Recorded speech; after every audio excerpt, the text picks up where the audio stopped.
محمد داوود جماريل تاريخينيكي جبا جبال كارحي بيسا جبا جبا جبا جبا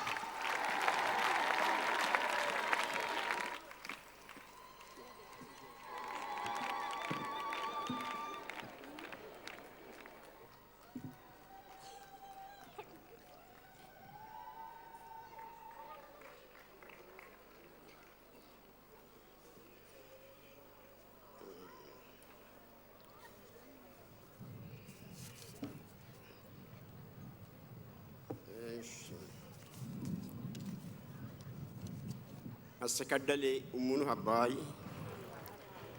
masakadale umunu hababula hinaitai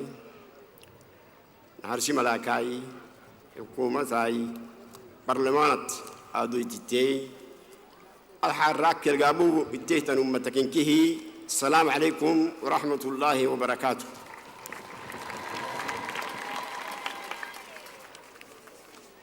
توكلي محا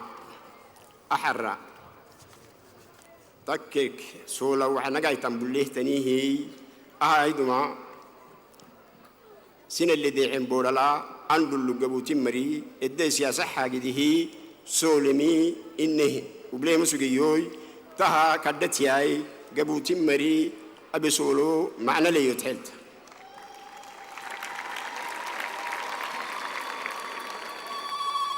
ما معنى لي التنسين تككي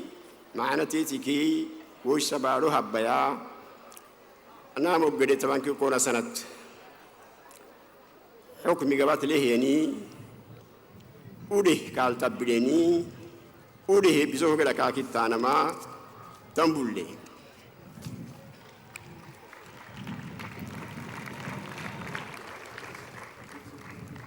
وعدي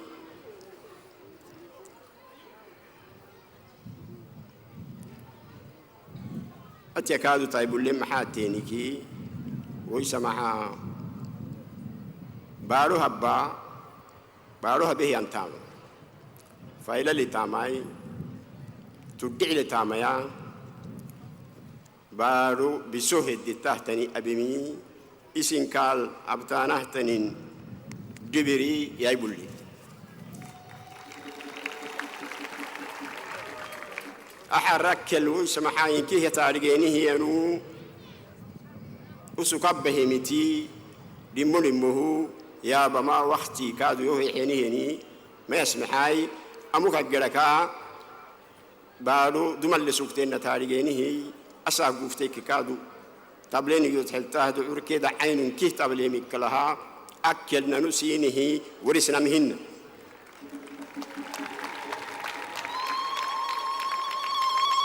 ينبك النكو أحرسين الدايوسنمي نهارسي سرو ينبك كانديدا الهان ما أحرك الكهجابو منمي تو فرنجيها فتام بيشتي تيرك كيانا أفرفتا سرو قال هانم دعستا يتحلتاهي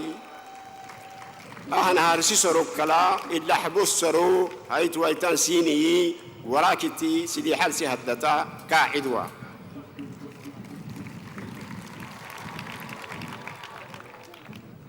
أوكلي محا أبطامتينكي ما أبرحيه هواي توغحتكي. Je voudrais parler, Monsieur le Président, une courte allocution en français. Monsieur le Président, je voudrais saluer l'ensemble des participants à la convention de ce soir. Ce soir, la présence massive des Djiboutiens démontre avec éclat leur adhésion sans faille à votre politique et leur attachement au nouveau mandat. Ils sont venus de tous les quartiers de la capitale, mais aussi de toutes les régions du pays, parfois des localités les plus éloignées. Après les partis politiques de l'UMP qui se sont prononcés l'un après l'autre et confirmé leur engagement à vos côtés, après les sollicitations persistantes de la société civile qui a organisé, comme nous le savons tous, une marche de soutien mémorable et sans précédent le 1er novembre 2015. Le rassemblement de ce soir officialise l'investiture du président Ismaïl Omar Guelleh comme candidat de l'UMP. Nous sommes tous engagés à vos côtés et en ordre de marche vers l'élection présidentielle et pour une victoire que nous espérons certaine.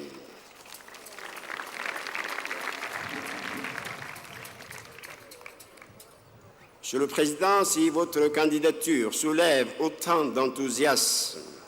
et d'espoir, c'est parce que votre politique clairvoyante, menée jusqu'à maintenant, est unanimement approuvée par nos compatriotes. On peut donc affirmer que votre bilan plaide pour vous. Le projet politique sur lequel vous vous êtes engagé devant le peuple a été globalement réalisé et a rencontré l'approbation de tous. Il n'est pas dans mon intention d'énumérer ici l'ensemble des projets d'infrastructures réalisés ainsi que des nombreuses réformes engagées, même si nous les voulions le faire, le temps qui nous est imparti ne suffirait pas. Monsieur le Président, nous sommes pour notre part convaincus que vous êtes l'homme politique le plus qualifié pour continuer à présider à la destinée de notre pays. Nous voyons en vous le rempart contre la déstabilisation. Nous voyons en vous le garant de l'unité nationale et de la paix. Nous voyons en vous le promoteur du progrès et du développement. Monsieur le Président, nous comptons sur vous pour renforcer l'État de droit et promouvoir une démocratie apaisée où les différends se règlent par le dialogue, comme cela a toujours été votre volonté. Ceci ne serait possible, en effet, que si l'opposition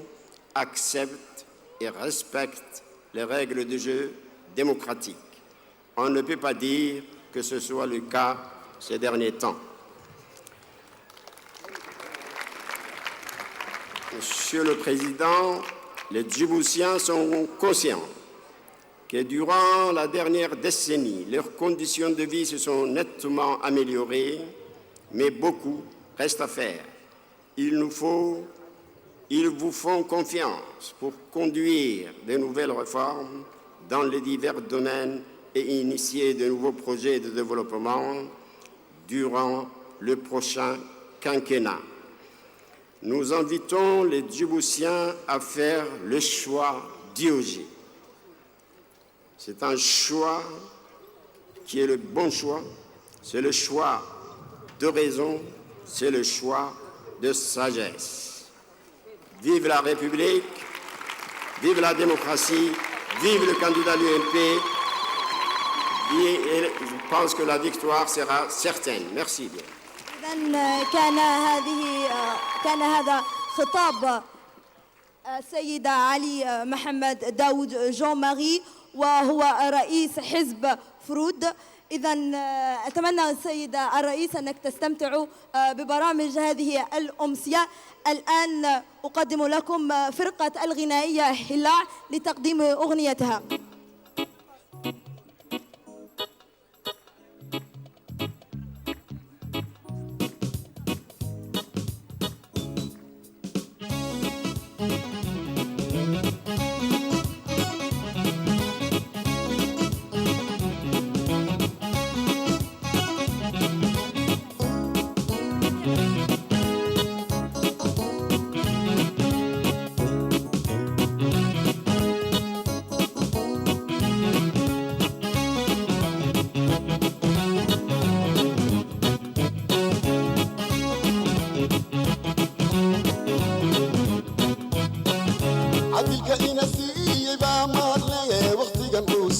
عود سيدة عشان عورتي عدون تهي عندها بوثني عميرة تهي إسماعيل عمر أيا عريه اتكلم عن قدر صنينا اتكلم عن قدر صنينا اتكلم عن قدر صنينا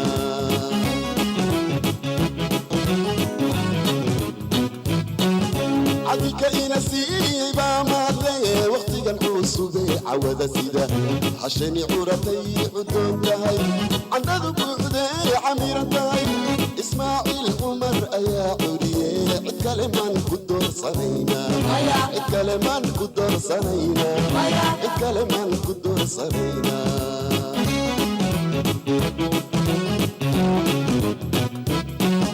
مصردا عصرية عالمية جامعتها العرب سمانتله معدبتي عرد النصوص صاري عد كلمان قدر صنينا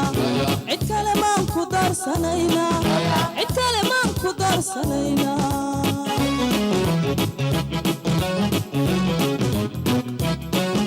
مصردا عصرية عالمية جامعتها العرب سمانتله معدبتي عرد النصوص صاري عد كلمان قدر صنينا عد كلمان قدر صنينا عد كلمان قدر صنينا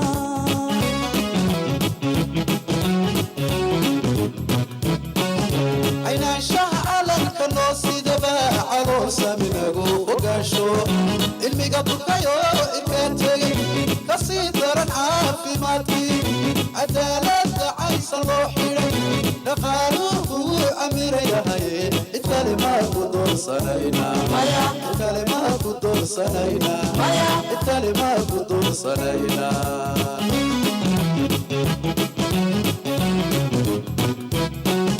عينا شعل الكنوسي دبا عروسة من أبو وقاشو الميقا بكايو إكانتي كسيدر عافي ماتي عدالة عيسى الروحي نقالوه أمير يهي الكلمة قدر صنينا الكلمة قدر صنينا الكلمة قدر صنينا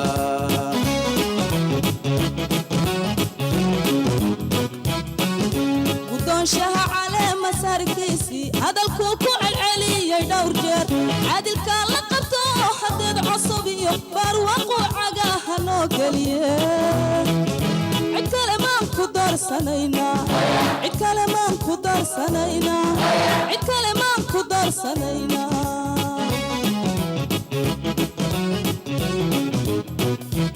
ودونشها على مسار كيسي هذا الكوكو العلي يدور جر عادل كان لقبته حدد عصبي بارواق وعقاها نوكليه عد كلمان قدر صنينا عد كلمان قدر صنينا عد كلمان قدر صنينا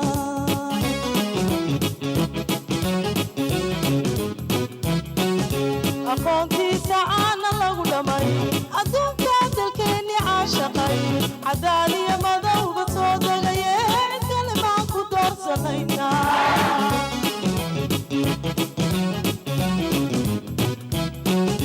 أخوتي سعانا لو دمي أدون كاتلكيني عاشقي عدالي مذوبة صوتي عد كلمان قدر صنينا ما يروق علي قسيقا على عمري سدالي كلمان قدر صنينا ما يروق علي قسيقا لبدعوا لي هذا المذوية كلمان قدر صنينا ما يروق علي قسيقا انتي عرضوا هرو مريع كلمان قدر صنينا ما يروق علي قسيقا مني مدوع ليسك قد سارع كلمان قدر صنينا ما يروق علي قسيقا مركالي عينان كاينة قبطي دد وينوه كاعد صنيان الله تلقي دلقو كاعد صنيان انتي عرضوا هرو مريع كلمان قدر صنينا ما يروق علي قسيقا مني مدوع ليسك قد سارع كلمان قدر صنينا ما يروق علي قسيقا مركالي عينان كاينة قبطي دد وينوه كاعد صنيان الله تلقي دلقو كاعد صنيان